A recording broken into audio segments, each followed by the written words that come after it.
Ari sa aton nga linya si Attorney Renisito Novero. Councilor, good morning. Welcome to Action Radio Bacolod ni si Action Brian Morden. Maringag na, Action Brian. Maringag sa inyo bilog management and staff sa Action Radio. Kaya sa aton mga palangga at palamati. Aha. Lololim, tanta lang bisan makadali, Councilor, si Omicron kag si COVID-19. Kaya okay, turo trending man subong ang eleksyon gid kag plus pagid sining mga bag-o nga mga ginapang duso dira sa Kongreso. Ining si Pampanga 3rd District Representative Aurelio Gonzales Jr. nagduso sang isa ka isa ka hagna nagaayo sang amendments nga kon pwede kon tani Councilor Attorney nga lawigon ang termino sang presidente kag vice presidente kay kung paglantaw niya do kanubo gid sang anom ka tuig, implementation of programs and policies and other projects daw hindi gid matapos-tapos. Attorney, una anong imo sini nga panan-awan, komento or anong mas maayo sini Attorney? Well, first of all, everybody is entitled to his own opinion.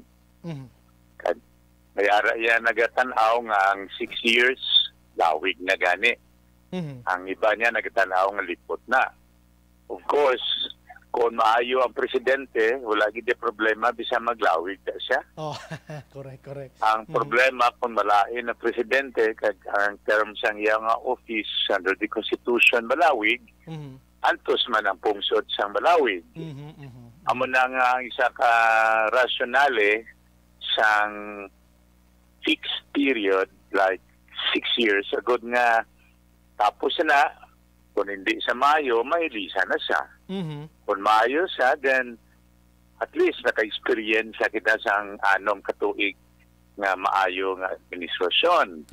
And then, kung may election na naman, pwede naman kita kaplano kung sino naman ang posible ibutang nga maayo nga leader.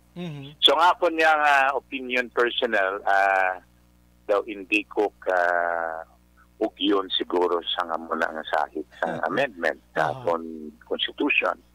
Okay na sa ako ng 6 years na term of office ang presidente kag vice president and then no re-election. Kung luyad nila nga may re-election, balik kita sa tong 4 years ang una. Daw medyo sa akon nga pagtanaw daw rationable. Mo man ang sistema dito sa Amerika. Kung luyad nila palawigon, 6 years, wala re-election, okay naman na. Okay. So if in case gidman na attorney, nakakatong point mo, nga kung tuod ang isa ka presidente nga pungko, hindi manami, maantos kagid sang 10 years, ano? Pero attorney, if in case gidman nga istoryahan ini sa Congress, anong process gid sini nga himon, attorney? Well, ang proseso, kung kay man constitutional amendment ang kinanglan, hindi na sa layi. Ang layi, botsilingon, ang Kongreso lang nagapasar. Katasyon, pirmahan sa presidente. Pero kung Constitution na ganing hambalan, ang may mo sina nga proseso mo nga ang Kongreso may mo proposal sa amendment sa Constitution.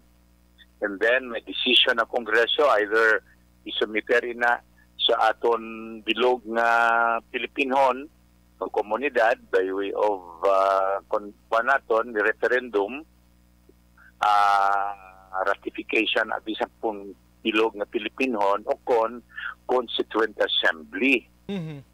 Kung mag-decide sila nga by way of Constituent Assembly, ang Kongreso lang na mag-decider kung bala ang isa ka proposition to amend the Constitution, ila aprobahan o hindi. Pero kinanglan, kung kinanglan ratification sa Pumuluyo, isumiter kinagihapon sa Pumuluyo sa bilog na Pilipinhon for ratification. So kung himo on ni attorney malawig-lawig nga diskusyon kag proseso ginigali iya mabulubudlay gini tama. Oo, pwede na nila himon sa Constitutional Convention. Pwede nila man basically ang pag-amend sa Constitution at sa ating Constitution ang ginatanaw dira either Constituent Assembly, Kongreso, ang Senado, kag ang House of Representatives no pungko ABS 1 or may mo sila decision to amend the Constitution and then submit that for ratification sa Pilipinon. Or, imo sila decision nga ma-call for Constitutional Convention. Karon, sa proseso sa Constitutional Convention, napili naman ang kada distrito sa aton pungsod kung sino naman ang ipapungkoon nga representante sa Constitutional Convention. Kagining delegado sa convention, amo ang ma-desider, ma-plano, ma-sumiter sa ulihi sa bilog naman nga Pilipinhon sang ila proposition kung ano man na, no? Nga proposition to amend the Constitution. So unless that is done, the present Constitution continues to govern the Philippine nation. Okay, i-correct ko lang kay na hindi hagna kundi proposal gila attorney to amend the Constitution, attorney, no?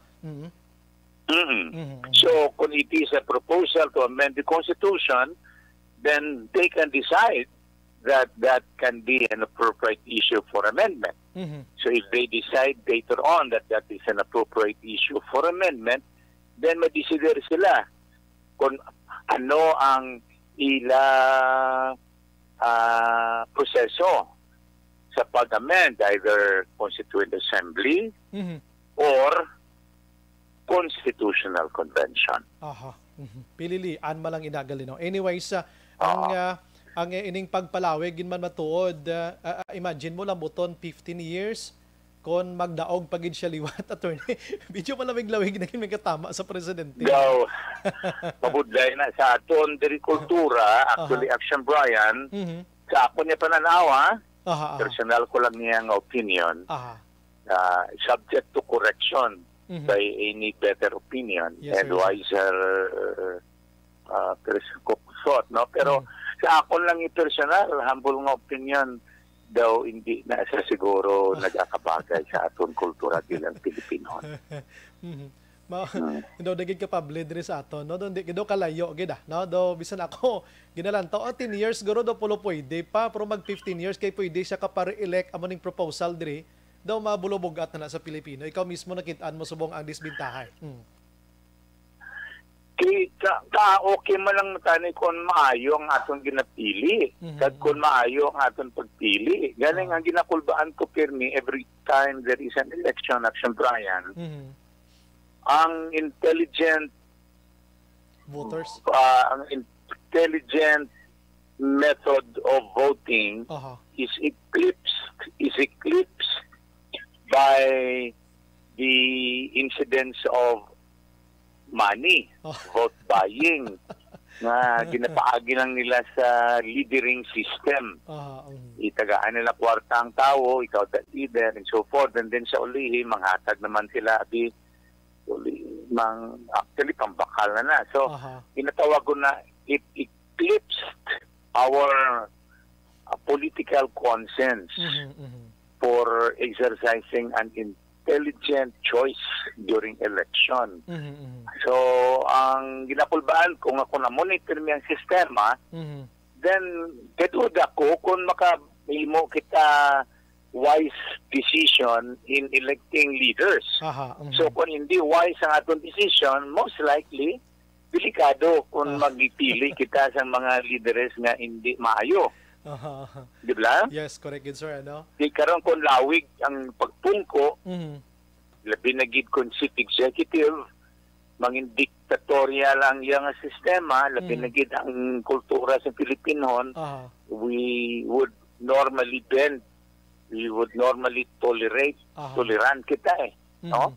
And then, sige na lang, sige na lang, para lang patawhay lang, para kalmanti lang, para wala lang gamo, sige na lang, wala tuntan lang maalinda sa, o kung kuwaon sa Ginoo.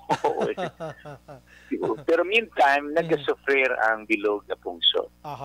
So ang proseso na lang, to be practical and reasonable, butangan mo na lang sang, hindi man lawig, kagidi man tuman kalipot na term of office, subject to change by another election. So ang 6 years ini attorney do ka ideal gini subong kwan na do ka standard and ka okay gini sa aton sa Pilipinas subong ang 6 years.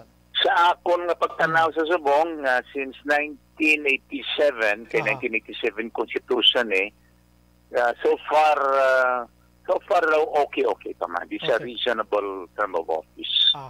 Sige. Amo mala na nga mo na attorney kiti gusto na mo ni na balang may ideya gidya kag may komento sa kaangay sa inyo bilang opisyal diri sa syudad sa Bacolod kag abogado. Attorney, congratulations kay inabalang sa tatlo na ka-survey sa Action Radio Bacolod MBC.